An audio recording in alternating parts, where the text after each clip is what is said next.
करण्यामागचं नेमकं कारण हे की मी मनोज जरांगेला 15 वर्षापासून ओळखतोय.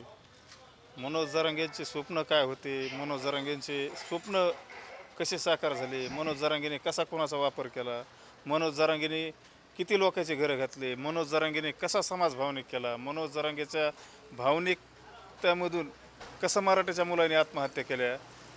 कारण ह्याचा सारा कारणीभूत मनोज जरांगे. कारण ह्याच्यामुळं समाजात एवढ्या आत्महत्या घडल्या, जे तरुण पिढी कुठेतरी भावनिक होऊन ह्याने आत्महत्या केल्या. ह्याला कारणीभूत मनोज जरांगे. कारण मनोज जरांगे फक्त त्याच्या 4 लेकरापुरता आणि बायकोपुरता जगतो. आणि ह्याचे सारे खोडी मला माहिती तर ह्यो एवढा भावनिक करतो, ह्याच्यात तेवढीच कला आहे. ह्याला एक दिवस आहे का समाज ह्याला हे तर उघडं पडलेलाच आहे, ह्याला उघडं पाडलेच मी सर. पण एक दिवस समाजाच्या सुद्धा लक्षात येईल की ह्यो किती हरामी आणि ह्याने किती माता मावल्याच्या मराठ्याच्या माता मावल्याचे कुकू पुशिलेत. ह्याचा कारणीभूत फक्त मनोज जरांगे.